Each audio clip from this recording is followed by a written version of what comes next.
सरहद के उस पार में खुशामदीद, स्वागत। दोस्तों, हम बचपन से ये सुनते आए थे कि भारत गांधी और नेहरू का देश है। इस देश की नींव इन दो महापुरुषों ने रखी। फिर वो चाहे हमारी किताबें हों या फिर हमने अपने बड़े बुजुर्गों से सुना हो, हर कोई जब भी उनका नाम लेता था तो बड़े ही आदर और सम्मान के साथ लिया करता था।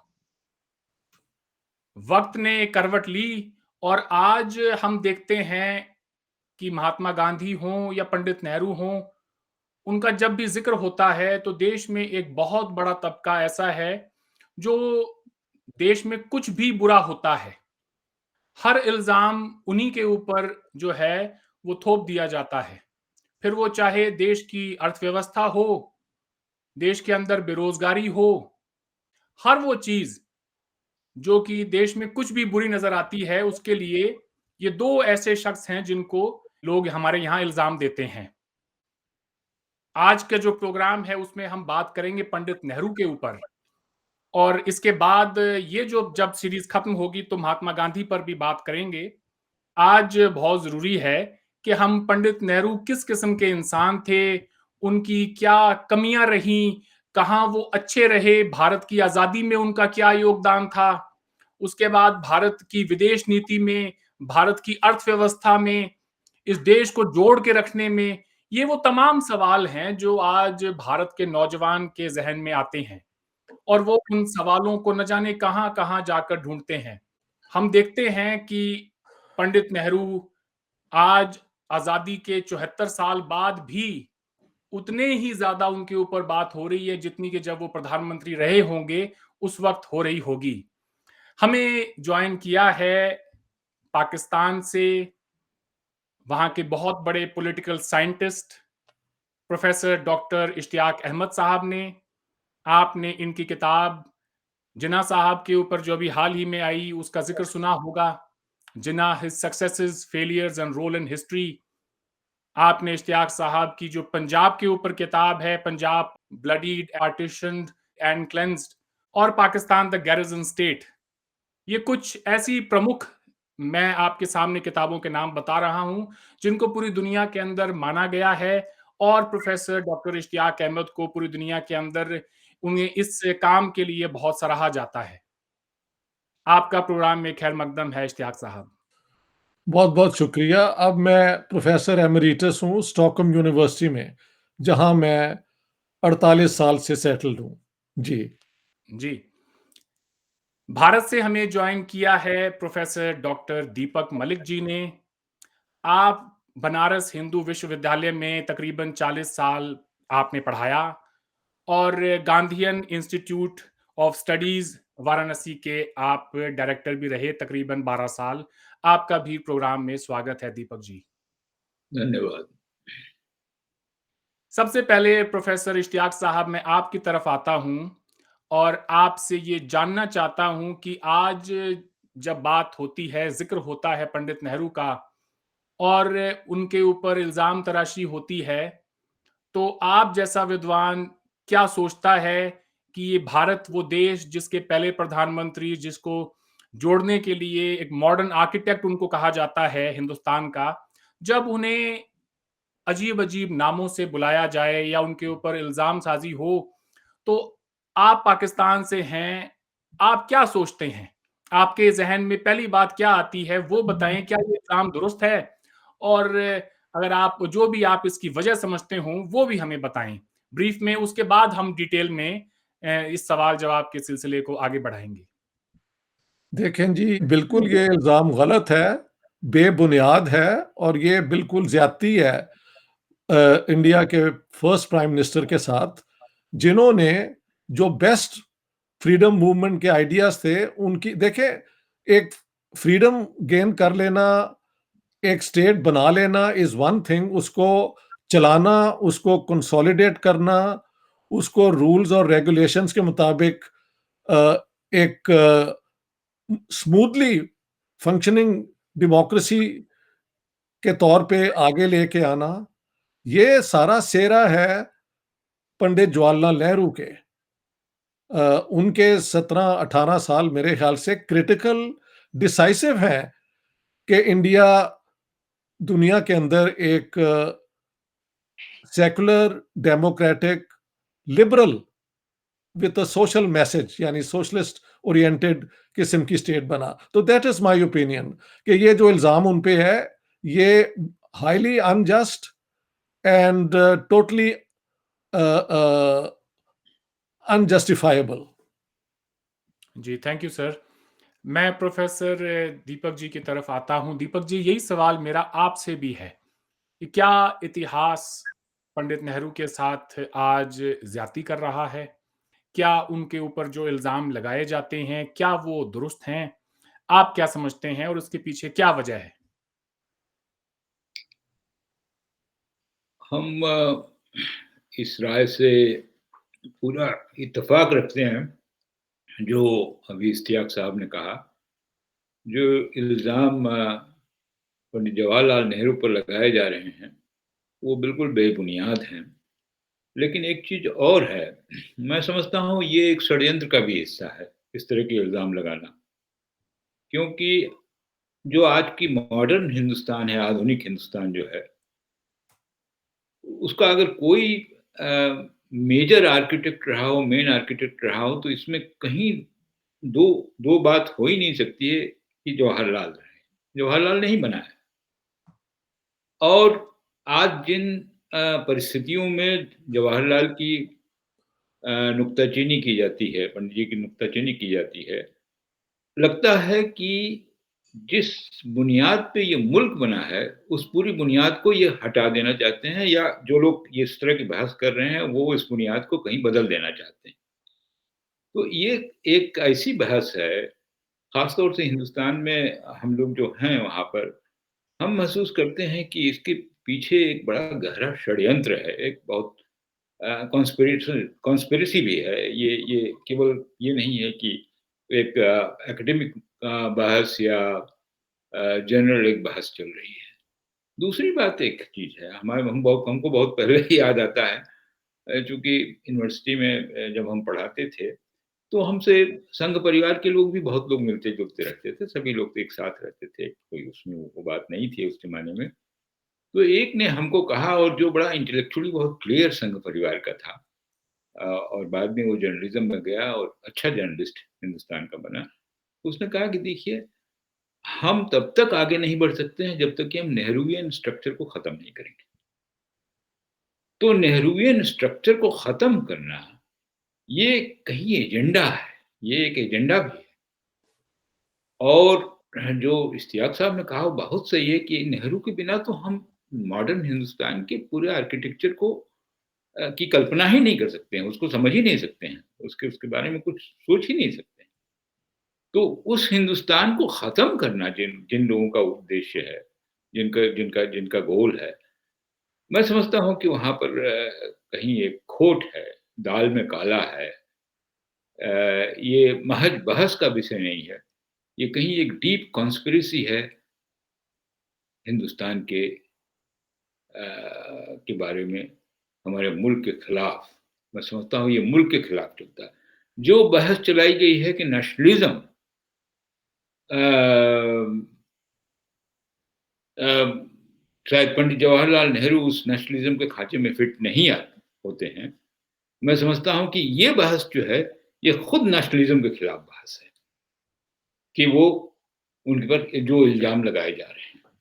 क्योंकि अगर जवाहरलाल नहीं रहते, तो पूरा का पूरा जो आज का मॉडर्न हिंदुस्तान बना है, आधुनिक हिंदुस्तान बना है, एक इंडस्ट्री, एग्रीकल्चर में जो रिफ़ॉर्म्स हुए हैं, जो जो परिवर्तन हुए हैं, जो और इसके अलावा एजुकेशन, और चौथी बात जो है, वो बहुत महत्वपूर्ण बात है, वो कि डेमोक्रेसी जो है, आज डेमोक्रेसी ही शायद नहीं होती अगर जवाहरलाल शायद नहीं रहते।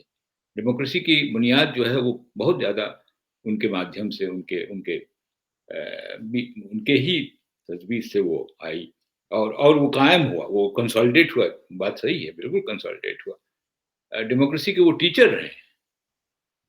और दूसरी बात ये है कि हिंदुस्तान की शक्ल दुनिया में क्या हो, अ, वो शक्ल भी उन्होंने एक नए तरीके से पेश की नॉन अलाइन्ड मूवमेंट के माध्यम से। नॉन जी। अलाइन्ड मूवमेंट सिर्फ़ हिंदुस्तान के लिए ही नहीं, पूरी दुनिया के लिए एक नई चीज़ थी। क्योंकि दुनिया बटी हुई थी उस समय 2 खेमों में। उन 2 जी, मैं खेमों उसके ऊपर दीपक जी विस्तार से बात करेंगे एक-एक पॉइंट के ऊपर। मैं ठीक है। प्रोफ़ेसर इश्तियाक साहब की तरफ फिर से जाना चाहूँगा हुँ, और आपसे ये गुज़ारिश है कि आप हमें तारीख़ के, इतिहास के उन पन्नों में लेकर जाएँ हुँ। और भारत के लोगों को ये बताएँ कि पंडित नेहरू का जो स्ट्रगल है, वो कैसा रहा हमें आज़ादी दिलाने में? उनका कंट्रीब्यूशन था, क्या उनका योगदान था? देखिए, हिंदुस्तान की आज़ादी में एक जो नेशनलिज़्म जनरली शेयर्ड थी कांग्रेस के अंदर, वो ये थी कि हर वो बंदा जो इस धरती पे रहता है हिंदुस्तान की, वो इंडियन है और हम सबके लिए एक आज़ाद फेडरल हिंदुस्तान बनाएँगे विथ अ स्ट्रॉन्ग सेंटर। देखिए, मैं तो हूँ पॉलिटिकल साइंटिस्ट और म मेरी समझ ये है कि कोई भी स्टेट और ख़ास तौर पे इंडिया की कॉम्प्लेक्सिटीज़ जैसी स्टेट, जिसमें कई लैंग्वेजेज़ हों, जिसमें कई एथनिसिटीज़ हों, कई मज़हब हों और कास्ट की इतनी डिस्टिंक्शंस हों, वहाँ पे अगर सेंटर के पास इफेक्टिव पावर ही नहीं है कि वो एक कोऑर्डिनेटेड किस्म की वैल्यूज़ पूरे मुआशरे में क्या कहते हैं डिसेमिनेट कर सके, तो वो स्टेट तो 2 दिन नहीं चल सकती। और इसका सबसे बेस्ट मेरे ख्याल से सबसे क्लियर हेडेड एग्ज़ाम्पल है मोतीलाल नेहरू रिपोर्ट जिसके जनरल सेक्रेटरी जवाहरलाल नेहरू थे। और उन पे इल्ज़ाम लगाया जसवंत सिंह जी ने कि जी इन्होंने मुसलमानों को एलिनेट कर दिया, ये है, वो है। मैंने जिन्ना वाली किताब में नेहरू रिपोर्ट को बहुत डिटेल्ड एनालिसिस उसका किया है और शो किया है कि एक्चुअली उसके अंदर यूनिवर्सल एडल्ट फ्रेंचाइज के बाद ना सेपरेट इलेक्टेड्स की ज़रूरत रहती थी, ना वेटेज की रहती थी और हर आर्गुमेंट को बड़ा सोच समझ के वो आगे लेके आए। इसमें ज़ाहिर है पूरी कमेटी की ओपिनियन थी लेकिन जैसे कि माना जाता है कि Jawaharlal Nehru was the main spirit in terms of the arguments which were presented. तो उसी बुनियाद पे इंडिया की जो है फेडरलिज्म आज तक कायम है। अ, उसका एक इफेक्टिव सेंटर भी है लेकिन प्रोविंसेस के पास अपनी पावर्स हैं। तो जब स्टेट बन रही थी तो जवाहरलाल नेहरू का देखे ना एज अ वो दुनिया में इंटरनेशनलिस्ट भी थे ना। बेल्जियम में उन्होंने एंटी इंपीरियलिस्ट कॉन्फ्रेंस अटेंड की, वही वैल्यूज लेके वो यहाँ पे आए और फिर सोवियत यूनियन से भी उनको एक सेंस ऑफ आइडेंटिफिकेशन थी कि वो यहाँ पे इसी किस्म की इक्वालिटी और जस्टिस को लेके आएंगे with in the parameters of a very complex India, ये मानना पड़ेगा। तो जब हम देखते हैं जवाहरलाल नेहरू की इस किस्म की कॉन्ट्रीब्यूशंस हिस्टोरिकली भी और उन्होंने जेलें काटी, मुझे मैंने एक लिस्ट देख रहा था, I think the longest among the Congress leaders who were in jail for the freedom of India, Jawaharlal Nehru is one of them. उन्होंने कोई कंफर्टेबली अपने हिंदुस्तान की आज़ादी के लिए जिद्दोजहद नहीं की। एक ताकि ये आर्गुमेंट आगे को बढ़े, एक बहुत बड़ा इल्ज़ाम लगता है जी कि Nehru was in a hurry to become prime minister of India, इसलिए उन्होंने पार्टीशन मान ली। मैंने ये शो किया है कि एक्चुअली पार्टीशन के हक में जब फाइनल कांग्रेस का ओपिनियन लिया गया तो वो था आफ्टर द 1947 वो क्या कहते हैं अ, क्या कहते हैं यार उसे जो बजट नवाबजादा लियाकत अली खान ने तैयार किया था जो इंटरिम गवर्नमेंट में, जिसमें सिर्फ टैक्सेशन बिजनेस पे और इंडस्ट्री पे थी और लैंड लैंड रिफॉर्म पे कोई जिक्र नहीं था। तो तब Jawaharlal Nehru was even in at that time willing to accept that budget, ये तो सरदार पटेल और बाकी जो राइट विंग था कांग्रेस का, उन्होंने कहा नहीं, हम इनके साथ मिलके हिंदुस्तान को नहीं चला सकते। तो अगर आपने ये भी ब्लेम किसी को करना है, ऑल्दो आई थिंक सरदार भी पटेल को भी ब्लेम करना गलत होगा, क्योंकि साफ जाहिर था कि मुस्लिम लीग डिड नॉट वांट कि वो कांग्रेस के साथ मिलके एक यूनाइटेड इंडिया को कामयाबी के साथ चला सके। तो मेरे ख्याल से सारे इल्ज़ाम जो है ना बेसिक, कि नेहरू की ये रिस्पॉन्सिबिलिटी, वो रिस्पॉन्सिबिलिटी, मेरी रिसर्च के बाद, मेरी किताब के बाद अभी तक कोई उसे क्वेश्चन नहीं कर सका। जब किया जाएगा तो फिर देखेंगे। I acquit Jawaharlal Nehru of all these charges. मैं उन्हें एक genuine humanist, secular, very secular human being समझता हूँ। और मुसलमानों को हिंदुस्तान में जो रहने का मौका मिला, महात्मा गांधी ने तो जान दे दी अपनी। वो तो जवाहरलाल नेहरू ने उस स्टेट में जो मुस्लिम माइनॉरिटी थी उसको प्रोटेक्शन दी। उस पे फिर इल्ज़ाम लग गया कि जी ये वोट बैंक है। इल्ज़ाम लगाने का तो हमारे लोगों का जवाब ही नहीं है। पाकिस्तान में भी लगते रहते हैं हमारे लीडर्स के खिलाफ या हक में, तो इंडिया में भी यही होता है। I think this is what I would like to say at this moment. जी, आपने बहुत ही तफ़सीलन बयान दिया और ये बताया कि किस तरह से उन्होंने जेल भी काटी भारत की आज़ादी के लिए।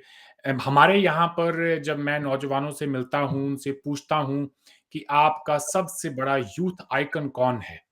मैं उन्हें जब नाम देता हूँ कि आजकल सावरकर का बड़ा ज़ोर है, उनका भी ब्यौरा देता हूँ और श्यामा प्रसाद मुखर्जी की भी बात करता हूँ, भगत सिंह की भी बात करता हूँ, चंद्रशेखर आज़ाद की बात करता हूँ, पंडित नेहरू, महात्मा गांधी, सबके बारे में कि जब ये बात कहता हूँ, तो नौजवानों से जब मैं पूछता हूँ, तो वो कहते हैं कि भगत सिंह हमारे यूथ आइकन हैं। जब मैं उन्हें पूछता हूँ पंडित नेहरू के बारे में, तो कहते हैं उनके बारे में वही उनके विचार होते हैं, जो मैंने शुरुआत में अपने इंट्रोडक्शन में बताए।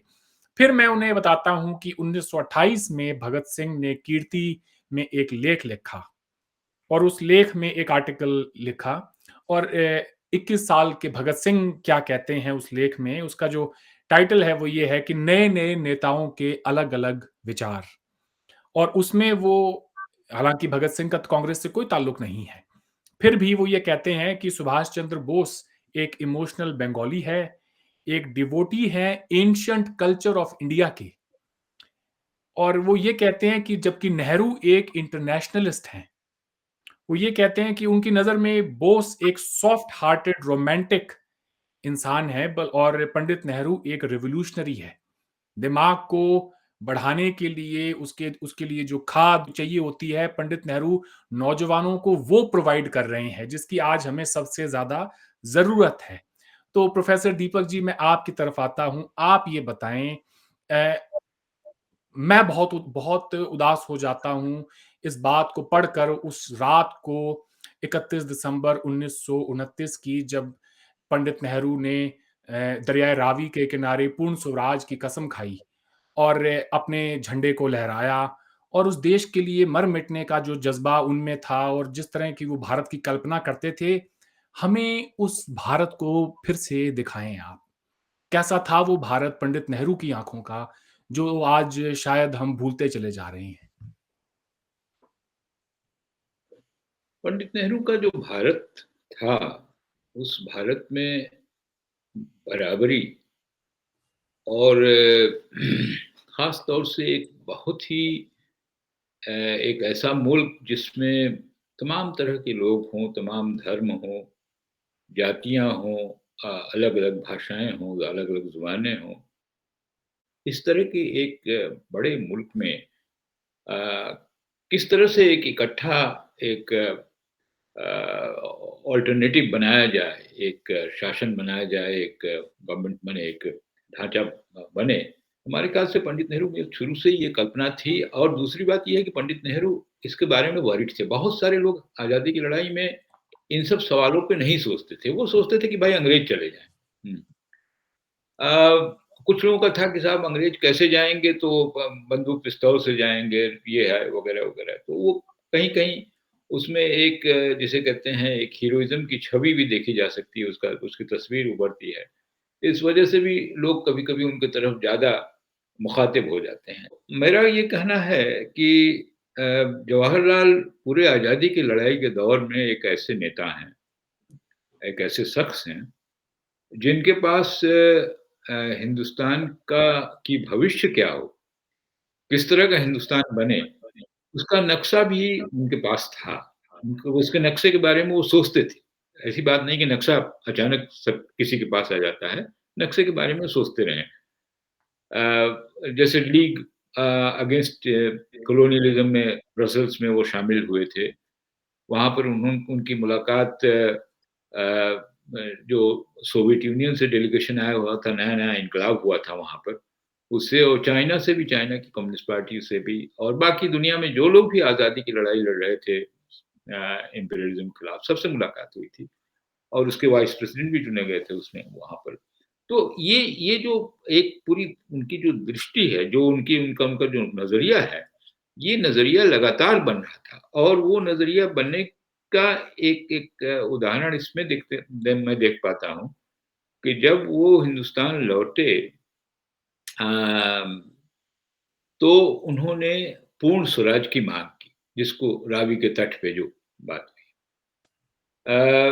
ये पूर्ण स्वराज की बात बहुत ज़्यादा कांग्रेस के अंदर या कांग्रेस के बाहर नहीं थी। लोग डोमिनियन स्टेटस पे बात कर रहे थे। और लोग सोचते थे कि शायद वहीं तक कुछ हो पाएगा प्रैक्टिकली उसके आगे शायद ना बढ़ पाएँ।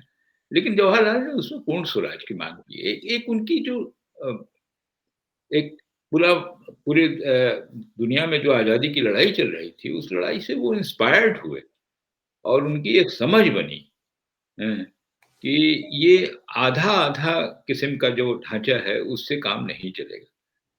तो एक तो ये बात है। दूसरी बात ये है कि अ, वो कंसिस्टेंटली अपने को अपडेट करते रहते थे। पूरी दुनिया के पैमाने पर जो भी बातें उठती थीं उन्होंने जैसे प्लानिंग कमीशन की शुरुआत की, तो प्लानिंग कमीशन चूँकि प्लानिंग एक नई चीज़ थी हिंदुस्तान के लिए, शुरू में वो टाटा प्लान कहलाता था, उसके बाद प्लानिंग कमीशन बना। महालनोबिस उसके एक तौर से आर्किटेक्ट थे उस प्लानिंग के। तो उस प्लानिंग कमीशन में उन्होंने इंडस्ट्री, एग्रीकल्चर, छोटे उद्योग, सारी चीज़ों को लिया। आम तौर पे जो दुनिया में दूसरे मुल्क डेवलप किए हैं, तो उन्होंने इस तरह का एक्सेप्ट सोवियत यूनियन उस समय एक प्लानिंग के माध्यम से बना हुआ मुल्क था। लेकिन प्लानिंग की कोई बात ही नहीं उठती थी। प्लानिंग हुआ ही नहीं। एक ये हुआ कि किसी माने एक अपने से ही एक समाज बन जाए, एक ढाँचा बन जाए। मोर और लेस जिसकी चर्चा आजकल बहुत लोग करते हैं और बहुत ज़्यादा होती है कि मार्केट फोर्सेस से चीज़ें आगे बढ़ जाएँ, बस उतनी ही बात होती थी। लेकिन एक प्लान करना एक पिछड़े हुए मुल्क को जिसका पिछड़ेपन के पीछे तमाम कारण हैं, तमाम वजहें हैं, तो वो जवाहरलाल के दिमाग में था इसलिए उन्होंने प्लानिंग को लिया और प्लानिंग को हिंदुस्तानी ढाँचे में भी बदला उसको। ये बात नहीं कि प्लानिंग उनका कोई इमिटेशन था या कॉपीइंग था। तो इस तरह से हम जवाहरलाल को एक मॉडर्न इंडिया के आर्किटेक्ट के रूप में भी देखते हैं और दूसरी बात ये है कि जवाहरलाल जैसा कि मैंने शुरू में भी अ, रख बात रखी थी कि जवाहरलाल लगातार अपने को अपडेट भी करते रहते थे और एक दूसरी चीज़ थी कि वो कोई ऐसा मॉडल रखते थे जो ऐसा मॉडल नहीं था कि जो केवल कॉपीइंग मॉडल था, बल्कि वो एक मुल्क के अंदर एक ख़ास ऐतिहासिक दौर में, ख़ास तवारीख़ी दौर में कैसे किया जाए उसकी भी पूरी समझ रखते थे। जी, बहुत-बहुत धन्यवाद। प्रोफ़ेसर इश्तियाक साहब, आपसे मैं ये जानना चाहूँगा कि पंडित नेहरू पे एक इल्ज़ाम ये भी लगता है कि वो मुसलमानों को खुश करने के लिए किसी भी हद तक चले जाते थे और इस देश की जो मेजॉरिटी आबादी है, उसका उन्होंने ख़्याल नहीं रखा। आप इस इल्ज़ाम को किस तरह से देखते हैं? देखें, ये भी एक बेबुनियाद इल्ज़ाम है। इसकी ज़रा बैकग्राउंड मैं बता दूँ। देखें, जब 1928 में मोतीलाल नेहरू रिपोर्ट आई, उसमें भी ज़ोर इक्वल राइट्स पे दिया गया of all citizens, main and women, ठीक है।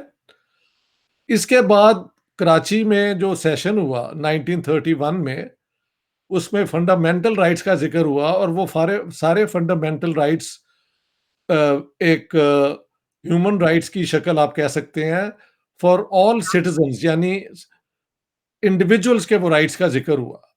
जब ये हुआ तो जो हिंदुस्तान के कंजर्वेटिव सेक्शंस ऑफ सोसाइटीज थे, मुसलमान, हिंदू, सिख, इन सब में एक वो क्या कहते हैं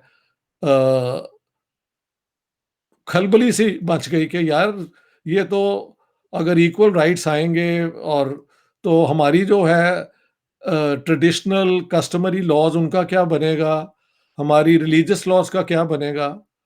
तो उस जमाने में फिर 1931 में ही इनको एक और रेजोल्यूशन पास करना पड़ा कि फंडामेंटल राइट्स हम सबके लिए प्रमोट करेंगे, लेकिन माइनॉरिटीज अगर चाहें तो उनकी पर्सनल लॉ को हम टच नहीं करेंगे जब तक वो खुद तैयार ना हो। अब ये बात है कि जब हिंदुस्तान आज़ाद हो गया तो जवाहरलाल नेहरू अगर चाहते तो एक किया हुआ वादा जो कांग्रेस का वादा था जमीयत उलमा हिंद के साथ, जो इनकी मेन एलाई थी, उसको इग्नोर कर देते और जैसे हिंदू फैमिली लॉ को उन्होंने मॉडर्नाइज किया तो वो ये भी कर देते। लेकिन I think Pandit Nehru was very conscious कि ये वो मुसलमान हैं जिन्होंने हमारे साथ खड़े होके हिंदुस्तान की आज़ादी के लिए पूरी जंग लड़ी है, तो उनको हम एक इस तरह जो वादा किया हुआ है, let's keep it until the Muslims themselves come up and demand के हमको भी आप इंटीग्रेट कर लें। ये गुड फेथ में किया गया और लेकिन ठीक है, इन द लॉन्ग रन बजाय मुसलमान खुद उसमें आते, मौलवियों ने उस पर कब्जा कर लिया और पर्सनल लॉ का इशू जो है वो फिर बाद में, शायद अगली सिटिंग में हम बात करेंगे कि वो गुड फेथ में आप एक एक्ट करें तो उसका रिजल्ट कई दफा इन द लॉन्ग रन वो नहीं होता जो आप चाहते हैं, क्योंकि पूरे वो हालात नहीं ना थे कि मुसलमानों की तरफ से इनिशिएटिव आए, वो तो आया नहीं। लेकिन हिंदू राइट विंग को ये मौका मिल गया कहने का, देखो जी कि मुसलमानों को तो एग्जेम्पशंस देते जाते हैं और हिंदुओं की हर कस्टम को, लॉ को ये चेंज करते जाते हैं, तो ये तो मुस्लिम अपीसमेंट के आदी हैं। मैं आपको एक पर्सनल वाकया सुना देता हूं जहां से आप अंदाजा लगाएं कि कितनी ट्विस्टेड है ये सोच। 1999 में मैं पहली दफा इंडिया आया, अपना पंजाब की पार्टीशन का जो है ना एक पायलट किस्म का प्रोजेक्ट लेके कि the Hindus and Sikhs of Lahore 47 उनके साथ क्या हुआ। तो वहां पे एक मेरे वाकिफ बन गए बाद में दोस्त युवराज कृष्ण जी, जो auditor general, deputy auditor general retire हुए इंडिया के, वो लाहौर के अनारकली के रहने वाले थे। वो मुझे ले गए जनसंघ के फॉर्मर प्रेसिडेंट के घर,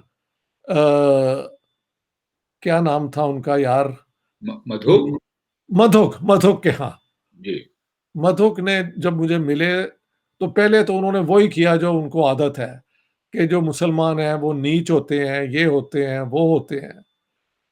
और साथ में उन्होंने मुझे स्टोरी बता दी कि क्या आपको पता है कि ये जवाहरलाल नेहरू का खानदान तो हिंदू ब्राह्मण है ही नहीं, ये तो मुगल थे जो जब 1857 का फिसाद हुआ है तो मुसलमानों पे जब अंग्रेजों ने हाथ लगाया तो इन्होंने झूठी अपने आप को, अपनी जान बचा ली कह के कि हम कश्मीरी ब्राह्मण है। What he was trying to prove is के Jawaharlal Nehru was basically a Muslim lover. ये इस किस्म की पैथोलॉजिकल सोच, बीमारी की हद तक सोच जो है इन लोगों के दिल में है। हालांकि जवाहरलाल नेहरू ने अगर मुसलमानों को प्रोटेक्ट किया है तो ये तो एक सिविलाइज्ड हुकूमत की रिस्पॉन्सिबिलिटी है। इसकी तो आपको आपको इसके पर फख्र करना चाहिए कि मेजॉरिटी होते हुए आपने एक माइनॉरिटी को ब्रूटलाइज नहीं किया। लेकिन आपकी अगर सोच ही हो कि मेजॉरिटेरियनिज्म हो और हिंदू राष्ट्र हो तो Jawaharlal Nehru then becomes an easy target. मेरे लिए जवाहरलाल नेहरू जो हैं वो बेस्ट वैल्यूज जो होती हैं ना इंडिया की और यूनिवर्सल कॉस्मोपॉलिटनिज्म को एम्बॉडी करते थे। I look at it in that particular way, the role of Jawaharlal Nehru. बिल्कुल ठीक कह रहे हैं सर। ये बात माफ़ करें, मुझे पहले ये किताब हाथ में ले लेनी चाहिए थी। फ्रैंक मोरास ने भी अपनी किताब जवाहरलाल नेहरू के ऊपर जो उन्होंने लिखी, उन्होंने भी इस किताब में ये कहा कि वो उन्हें जो फ्रेंच मॉडल ऑफ सेक्युलरिज़्म था, वो बेहद उसको अपने आप के, अपने दिल के वो बेहद उसको करीब पाते थे। यही वजह थी कि उन्हें लोग जो हैं इस बात के लिए, शायद हमारे यहाँ पर राष्ट्रवाद का दौर है, नेशनलिज़्म का, तो एक इंटरनेशनलिस्ट किसी इंसान का होना लोगों को गवारा नहीं है। मैं ये सवाल आप आपसे फिर से एक सवाल और पूछना चाहता हूँ, और यही सवाल फिर मैं प्रोफेसर दीपक मलिक जी से भी पूछूंगा।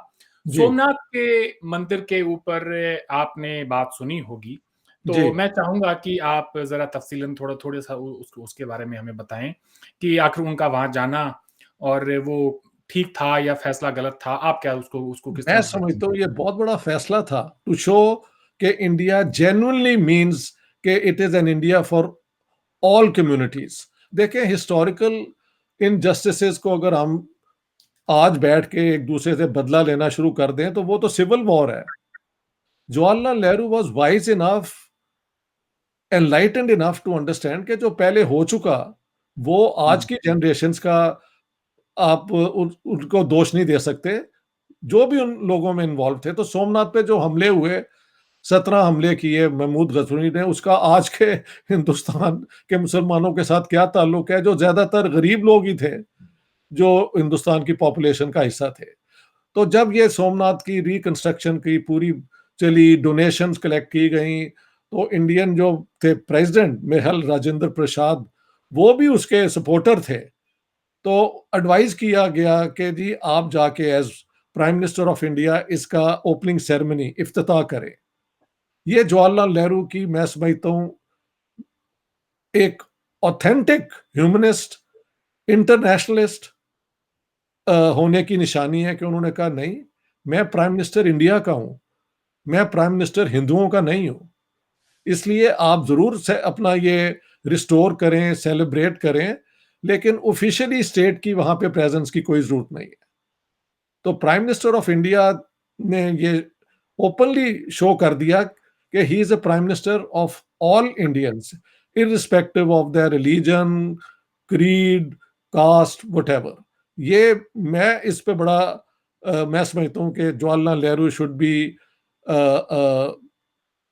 Given laudatory comments on this, कि उन्होंने ये फैसला किया बजाय जाके तो एक सेक्टेरियन फैसला कर देते और मेजोरिटेरियनिज्म के साथ वो फ्लर्ट करते। He did not do that. Populist नहीं थे, आप ये कहना चाहते हैं, जी, और इंटरनेशनलिस्ट थे। खुद को, जैसा मैंने बताया, कि फ्रेंच मॉडल ऑफ सेकुलरिज्म के बेहद करीब पाते थे। इसलिए उनको लगता था कि एक रियासत का जो वज़ीर-ए-आज़म है, वो तमाम वहाँ के जो लोग हैं, उनका वज़ीर-ए-आज़म है, एक और एक उन्हें बात और किसी मैं भी कहना मज़हबी तक़रीबात में शामिल नहीं होना चाहिए। एक बात और कहना चाहता हूँ कि ठीक है, अगर आप अभी आपने भी नाम लिए वो लोग जिन्होंने हिंदुस्तान की आज़ादी के लिए काम किया, लेकिन आप भी एक तरीके से भूल गए कि मौलाना आज़ाद का नाम होना चाहिए था। बाकी सब नाम लिए गए हैं। उनसे ज़्यादा एक नेशनलिस्ट मुस्लिम और कौन हो सकता है? इसमें और नाम आपको बेतहाशा और भी मिल जाएँगे। हुसैन अहमद मदनी, उबैदुल्लाह सिंधी, हसन महमूद जो देवबंद के अर्ली फाउंडर्स थे, ये सारे कांग्रेस के साथ रहे। और वतनियत, यानी जो आप फ्रेंच मॉडल की बात कर रहे हैं, उसी पे वो भी पहुँचे कि जो एक वतन में कोई भी आपका मज़हब हो, आप उसको आज़ाद कराने के लिए मिल के काम करें, और आप एक नेशन है because you live in the same country. तो मुसलमान भी इस नतीजे पे पहुंचे, और Jawaharlal Nehru was very appreciative कि इन लोगों ने इस किस्म का इनोवेटिव पोजीशन ली है। तो ये भी मैं सोचता हूं कि इसको भी, इसका जिक्र भी आज होना चाहिए कि इसमें कोई आप। शक नहीं, जी, इसमें जी, कोई शक नहीं कि उन तमाम लोगों का भी भारत की आज़ादी में बहुत बड़ा हाथ रहा है। पर ये है कि प्रोग्राम पंडित नेहरू को लेकर था, इसलिए जी, उन पर जी, ज़्यादा बात हो रही है। मैं अगर वकालत करूँ हमारे एक बहुत बड़े तबके की, तो वो ये भी कहेंगे कि अगर पंडित नेहरू से इतनी उम्मीद की जाए कि सोमनाथ के मंदिर की इनॉग्रेशन पे उसके फाउंडेशंस ना वहाँ शामिल हों, क्योंकि वो एक सेक्युलर इंडिया को रिप्रेज़ेंट करते हैं, तो मौलाना आज़ाद से भी ये तवक्को की जा सकती है कि वो भी जब पंडित नेहरू हिंदू कोड बिल को जो है अपनी ही पार्टी के जो है मुखालिफ जाके और लोगों के खिलाफ होकर और उसका सपोर्ट कर सकते हैं और ये कहते हैं कि हमें आगे बढ़ना है। हमें माज़ी की जो इतिहास की जो भी तमाम बुराइयाँ हैं उनको पीछे छोड़ के we need to move forward. तो उसमें एक बड़ा दिल रखने की मौलाना आज़ाद को भी वहाँ पे ज़रूरत थी। मैं इसी सब ये जो सवाल हम सोमनाथ की बात कर रहे थे, मैं प्रोफ़ेसर दीपक मलिक जी आपसे ये जानना चाहूँगा कि राजेंद्र बाबू जब उस प्रोग्राम में शामिल हुए, तो भारत में आप जैसे जो लोग हैं, आप उनके इस फैसले को किस तरह से देखते हैं? और दूसरा ये है कि क्या पंडित नेहरू इस मामले में गलत थे? क्या उनको भी वहाँ जाना चाहिए था? मैं पंडित नेहरू को इस मामले में गलत कतई नहीं मानता हूँ कि उन्होंने कहा कि प्रेसिडेंट ऑफ इंडिया को नहीं जाना चाहिए।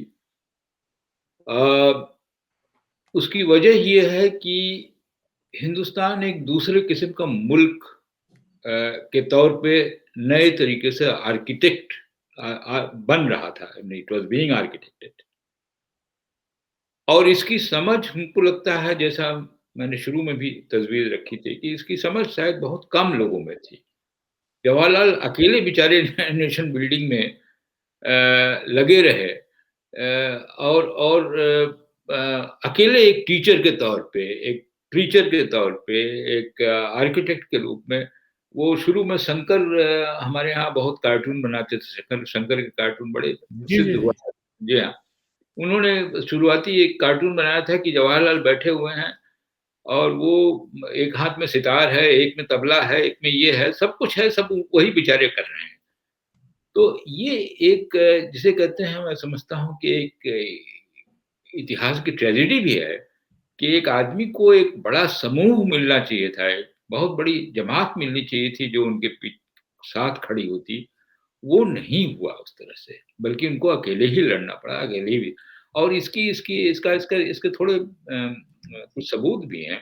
इंदिरा गांधी अपनी हत्या के पहले आखिरी कलकत्ता कांग्रेस में एक जवाहरलाल की चिट्ठी पढ़कर उन्होंने सुनाई और वो चिट्ठी उन्होंने पढ़ी कलकत्ता में कांग्रेस सेशन में। वो चिट्ठी थी आचार्य नरेंद्र देव को। उनमें आचार्य नरेंद्र देव ने कांग्रेस पार्टी छोड़ दी थी और सोशलिस्ट पार्टी उन्होंने शुरुआत की थी। तो जवाहरलाल ने लिखा है, क्योंकि नरेंद्र देव उनके बड़े करीबी थे। उन्होंने लिखा है कि अ, Narendra Dev, you have left me two foxes. आपने लोमड़ियों के बीच में हमको फेंक के चले गए हैं आप हमको। तो देखिए, एक आदमी की अपनी ट्रेजेडी भी है किस तरह की। तो हम समझते हैं कि सोमनाथ मंदिर में न जाने का माने उसमें ये बात को रखना, ये जवाहरलाल की नई नेशन बिल्डिंग के लिए एक बड़ा साहसिक कदम था, बहुत साहसिक कदम था। क्या उनको पता नहीं था कि इससे एक दूसरे किस्म का एटमॉस्फेयर बनेगा, बहुत सारे लोग बहुत नुक्ताचीनी करेंगे और बहुत इसका एक वो हो सकता है, सब कुछ पता था। लेकिन इसके बावजूद चूँकि वो उनको एक बनाना था, एक ऐसा इंक्लूसिव किस्म का मुल्क, इंक्लूसिव किस्म का समाज, इसलिए उन्होंने वो कदम उठाया। और दूसरी बात ये है कि ये एक उनका इंटरव्यू है फ्रांस के कल्चर मिनिस्टर थे आंद्रे मोलोरो, वो लेखक भी बहुत बड़े रहे हैं। वो एक बार दिल्ली आए और मेरे ख्याल से ये 50s का ही दौर था, 50 के दौर थे। तो उसमें मोलोरो ने जवाहरलाल से बातचीत की, उनका इंटरव्यू टाइप का लिया और ये ज़िक्र आया है कई जगहों में। उन्होंने जवाहरलाल से पूछा कि आपकी ज़िंदगी में सबसे कठिन काम कौन-सा था? सबसे मुश्किल काम कौन-सा था? उनका कि to make a secular society in a religious to make a secular state nation in a religious society. वाह, वाह! बहुत हाँ, खूब बात है। वाह जी हाँ। वाह! तो देखिए, जवाहरलाल इस चीज़ को बड़े अच्छे तरीके से समझते थे। जबकि मैं समझता हूँ कि जवाहरलाल की जो 3 किताबें हैं, discovery of India, glimpse of world history, हैं? अ, तो ये माई ऑटोबायोग्राफी, ये तीनों किताबें शो करती हैं एक्चुअली। मैं समझता हूँ कि इतनी इंटेलेक्चुअली वर्कड आउट, एक बहुत रिगरसली वर्कड आउट किताबें, जिस आदमी को पढ़ने लिखने का मौका नहीं मिलता था 24 घंटा पब्लिक मीटिंग्स में जाना और जेल में ना रहा, आधी आधी चीजें तो उसमें जेल से लिखी गई हैं इंदिरा गांधी को चिट्ठी के तौर पे, जहाँ मटेरियल भी नहीं मिलता है। वो एक दिन हफ्ते में मिलने उलने का मौका मिलता था, तो कुछ लोग अगर कुछ लेके जाएं, किताब भी नहीं दे सकते हैं। तो ये ऐसे उसमें इस आदमी ने सोचा, उस पर मंथन किया जिसे कहा जाता है उस पे, और उसके बाद जब उसको मौका मिला हिंदुस्तान का प्राइम मिनिस्टर बनने का, वज़ीर आज़म बनने का, तो उसने उसको इम्प्लीमेंट करने की पूरी कोशिश की, हर तरह से कोशिश की।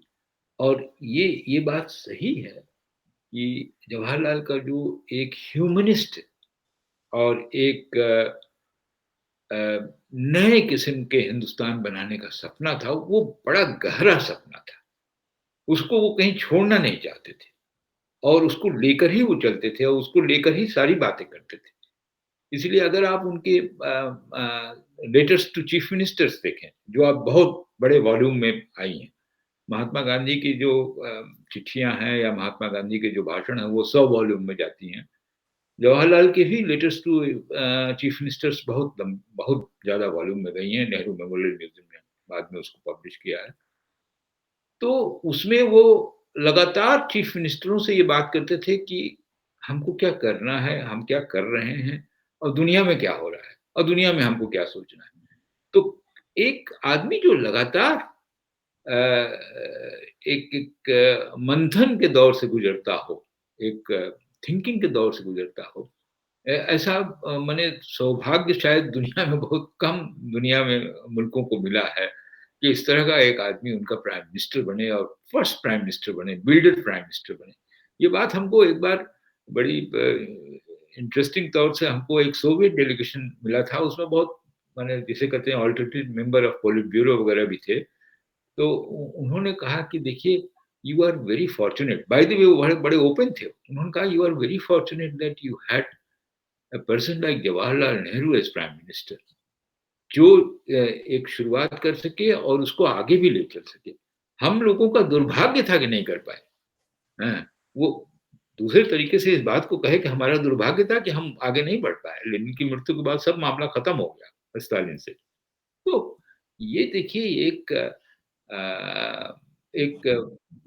जिसे कहते हैं एक बहुत बड़ी भूमिका है जवाहरलाल की, एक बहुत बड़े कैनवास पे वो उभरते हैं। और उसी में हम सोमनाथ के मंदिर में जो उनका नज़रिया था उसको देखते हैं। दूसरी बात जो एक एक फुटनोट के तौर पे मैं जोड़ देना चाहता हूँ, जहाँ तक राजेंद्र प्रसाद का सवाल है, हम उनके प्रति श्रद्धाशील हैं, वो फर्स्ट प्रेसिडेंट भी रहे हैं हमारे, सब कुछ है। लेकिन राजेंद्र बाबू में कुछ कमज़ोरियाँ थी, जिसको हमको मानना चाहिए। राजेंद्र बाबू की कमज़ोरियाँ इतनी थी कि अगर उन कमज़ोरियों से उनको महात्मा गांधी ने यानी नहीं उबारा होता, तो शायद वो एक बहुत साधारण किस्म के एक जात-पात और तमाम फ़िरकापरस्ती और जिसको हम सांप्रदायिकता कहते हैं, उससे जुड़े हुए आदमी होके ही रह जाते। अच्छे वकील होते ज़रूर और एक छोटे-मोटे नेता रहते कांग्रेस के। हम एक छोटा-सा एक उनका शुरुआती ज़िंदगी का एक एक वो देना चाहते हैं, तस्वीर देना चाहते हैं। चंपारण में जब महात्मा गांधी गए तो राजेंद्र प्रसाद वहाँ पर आए, उनकी मदद के लिए आए और राजेंद्र प्रसाद फ्रीडम फाइटर के तौर पे कोई कम नहीं थे। हर कुछ उनमें वो सारे गुण थे और बहुत बड़ा पार्टिसिपेशन था, सब कुछ था। लेकिन देखिए ये पटना से वो वकीलों को लेके आए, उन वकीलों में कुछ लोग ब्राह्मण थे, कुछ लोग कायस्थ थे, कुछ लोग राजपूत थे वगैरह, वगैरह, वगैरह। सारे लोगों का अलग-अलग चूल्हा-चौकी बना हुआ था।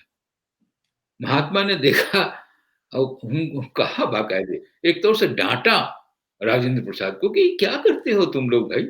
ये तुम लोग अपने मने तुम कायस्थ हो, वो ब्राह्मण है, तो अलग-अलग अपना चूल्हा-चौकी बना के बैठे हुए, इतनी भी एकता नहीं बनाओगे तो हिंदुस्तान की आज़ादी ये लड़ाई क्या होगी, कम किसानों की लड़ाई में हम आए यहाँ चंपारण में आए।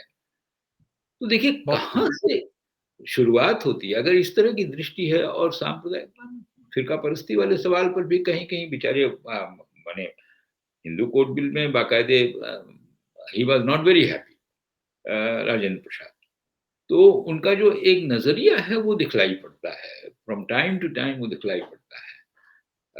हम चूँकि बनारस हिंदू यूनिवर्सिटी में काम करते रहे हैं, तो पंडित मदन मोहन मालवीय को भी उन्होंने कहीं-कहीं बिहार में बुलाया है।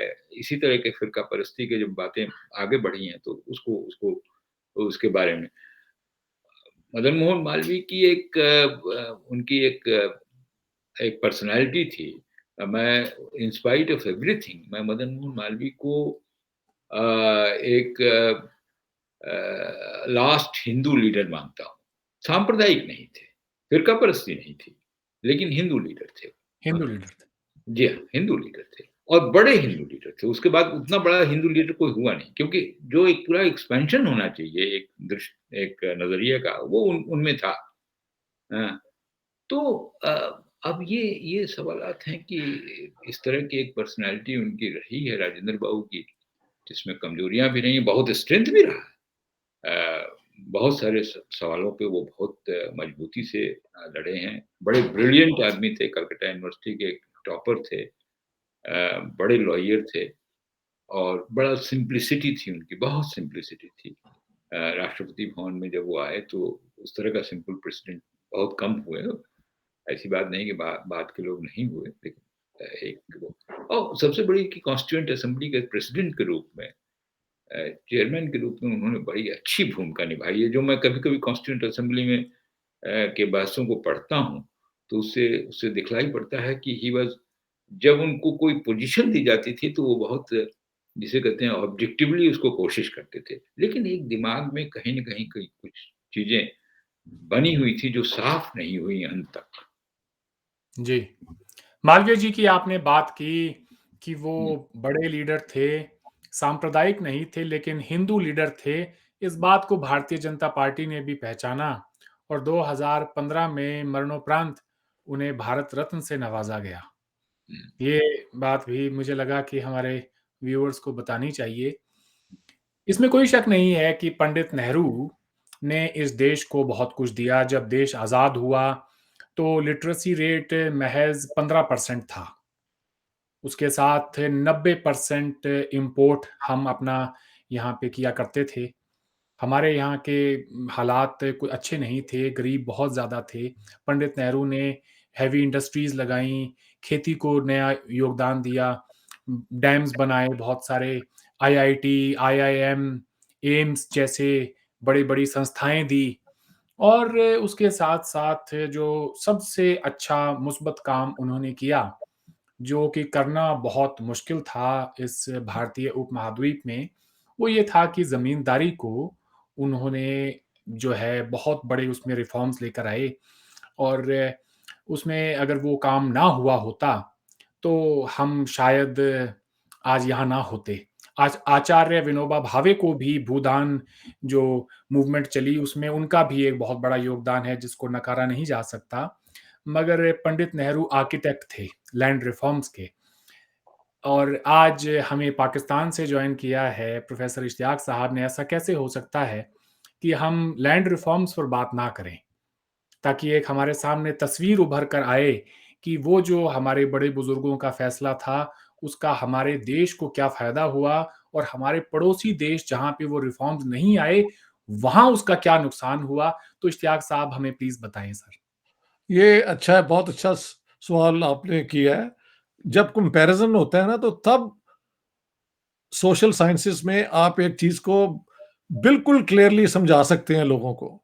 देखिए, पाकिस्तान के बनने में ज़िम्मेदारी पे जो मौक़िफ़ था जवाहरलाल नेहरू का, ये इस्तेमाल किया गया, एक्सप्लॉइट किया गया कि देखें, एक आज़ाद हिंदुस्तान में ज़िम्मेदारी ख़त्म हो जाएगी और जस्टिस पे, इक्वालिटी पे ज़ोर होगा, तो आपका तो सत्यानाश हो जाएगा।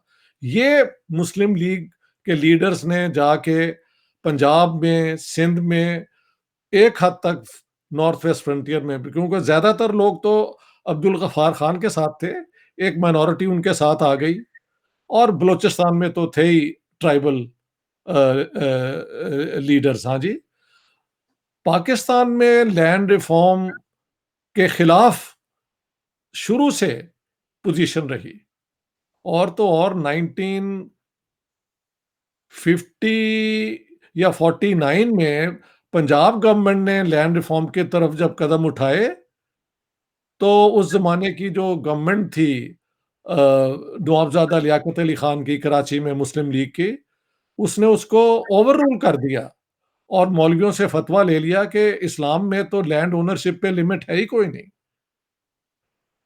और आज तक मैं तो ये समझता हूँ कि पाकिस्तान में अगर थोड़ी-सी तरक्की आई, तो वो मिलिट्री रूलर अयूब खान के दौर में उन्होंने लैंड रिफॉर्म की तरफ कदम उठाया और वहाँ पे वो लेके आए थे एक capitalist mode of production. India के अंदर जो मॉडल था जवाहरलाल नेहरू का, वो इतना इकोनॉमिकली क्या कहते हैं एफिशिएंट नहीं था। उसमें जस्टिस पे, इक्वालिटी पे ज़्यादा ज़ोर था, हैवी इंडस्ट्री पे था। ये वो इंडस्ट्री हैं कि जब लग रही हो तो उनमें से प्रॉफिट नहीं होता, उनमें ज़्यादा इन्वेस्टमेंट होती है, लेकिन लॉन्ग रेंज आपकी मुल्क की जो है ना नेशनल इकोनॉमी के लिए वो फ़ायदेमंद होती हैं। पाकिस्तान में तो उन्होंने हैवी इंडस्ट्री की तरफ ज़ोर नहीं दिया, कंज्यूमर इंडस्ट्री पे थोड़ा-सा काम किया गया और फ्री फॉर ऑल कैपिटलिज्म को उन्होंने ज़ोर दिया। तो वहाँ पे कहा गया कि Hindu rate of growth which was 2.7 2.8 ऐसे करके पाकिस्तान में 5.3% किया गया।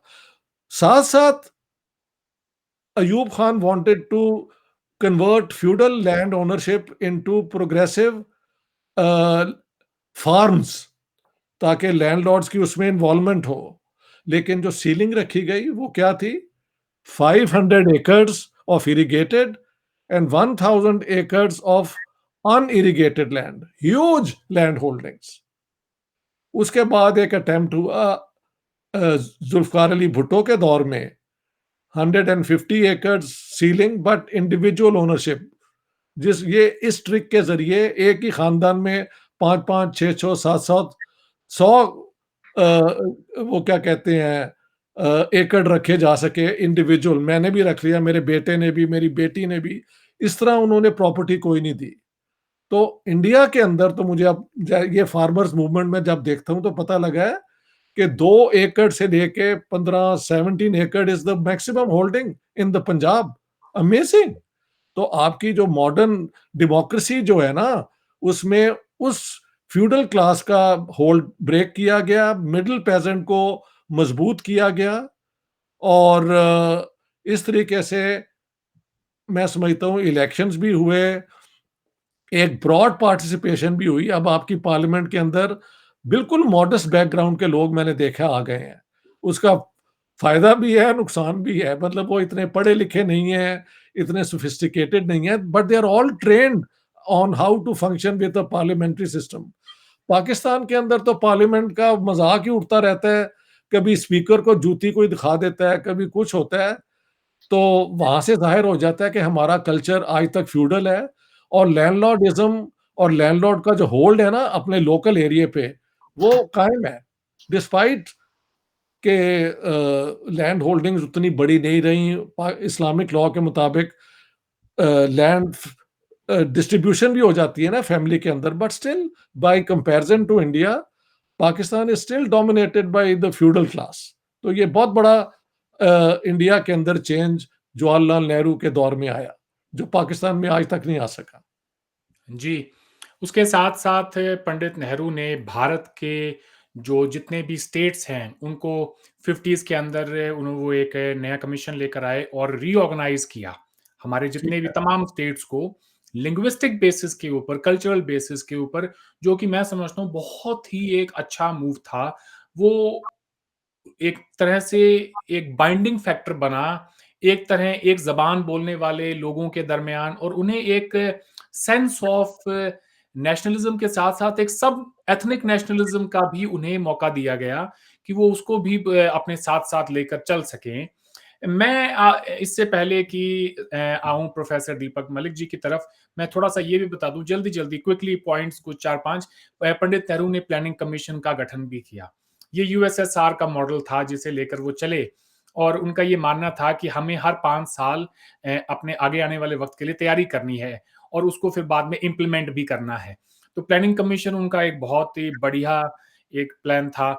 उसके बाद अगर हम ये देखें कि साइंस एंड टेक्नोलॉजी के फील्ड में जो इंस्टीट्यूशंस उन्होंने बनाए, वो आज भी आज के हिंदुस्तान जिसके ऊपर हम प्राइड लेते हैं कि जी हम चाँद पे चले गए, हम मार्स पे जा रहे थे, थोड़ा-सा कमी रह गई उसमें, लेकिन द फैक्ट दैट वो मिशन आपका वहां तक गया लास्ट मोमेंट पे जाके और वो एक टेक्निकल ग्लिच की वजह से पूरा नहीं हो सका, तो उसका जो श्रेय है वो भी हमें पंडित नेहरू को देना चाहिए कि उनका लगाया हुआ पौधा आज एक बहुत बड़ा पेड़ बन के और हमारे सामने खड़ा है।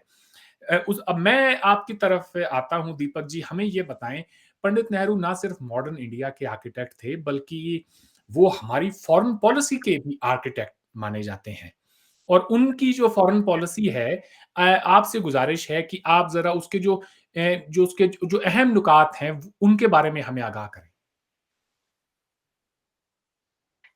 पंडित नेहरू की जो फॉरेन पॉलिसी थी, उस फॉरेन पॉलिसी की सबसे बड़ी खासियत ये थी कि वो एक कोल्ड वॉर के ज़माने में जिस तरह से एक डिवाइडेड दुनिया थी और उस दुनिया में कैसे एक नया जो आज़ाद मुल्क बन रहा है, वो कैसे फ़ंक्शन करे, इसकी बुनियाद उन्होंने रखी।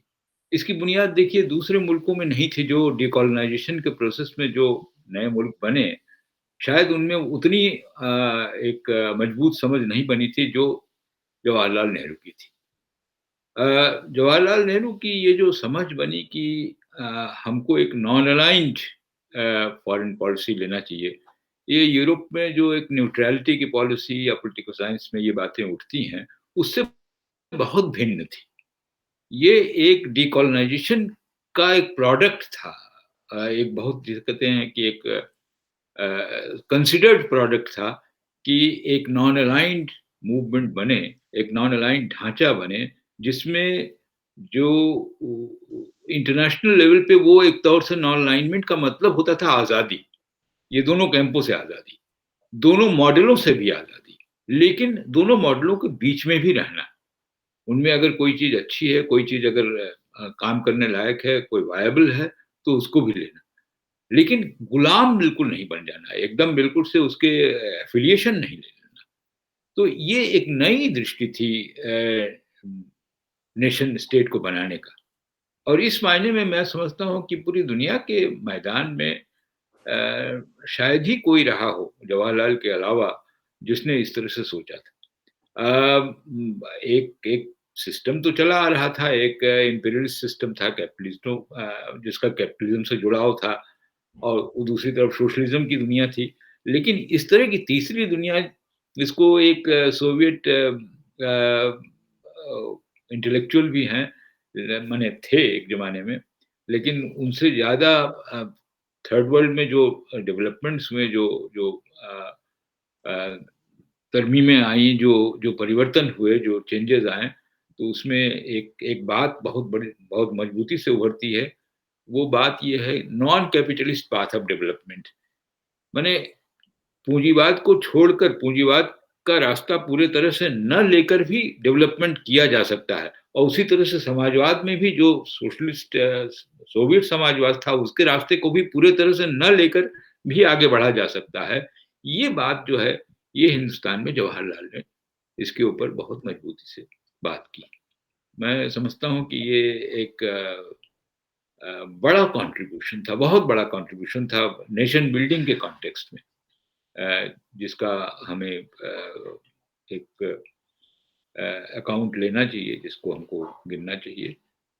तो दोस्तों, आज के प्रोग्राम में हमने देखा कि किस तरह से पंडित नेहरू ने हिंदुस्तान की नींव रखी, एक मॉडर्न इंडिया के वो आर्किटेक्ट थे।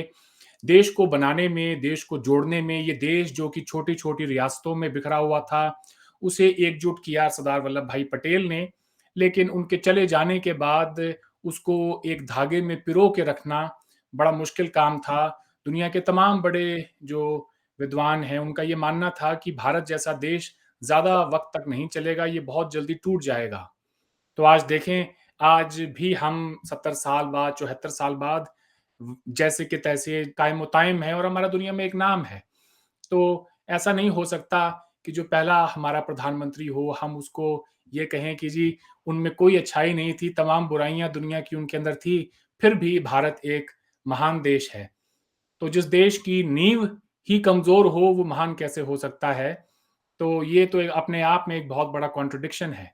आज का इंडिया किसी भी फ़ील्ड में अगर आप चले जाएँ, आपको वहाँ पर पंडित नेहरू की एक छाप ज़रूर दिखाई देगी। लेकिन इसका ये हरगिज़ मतलब नहीं कि उनमें कोई कमियाँ नहीं थी या उनसे कोई गलतियाँ नहीं हुई थी। अगले एपिसोड में जब हम मिलेंगे, तो हम बात करेंगे डिटेल में कि आखिर वो कौन-सी बातें हैं, जो कि पंडित नेहरू को ये कहें कि उनके ऊपर सवाल खड़ा करने पर मजबूर करती हैं। उनसे उनसे क्या गलतियाँ हुई? फिर वो चीन की जो युद्ध हो या पाकिस्तान के साथ जो कश्मीर का मसला है, वो हो। तो आज आपने जॉइन किया, आपका बहुत-बहुत शुक्रिया। आपसे जल्दी मुलाकात होगी।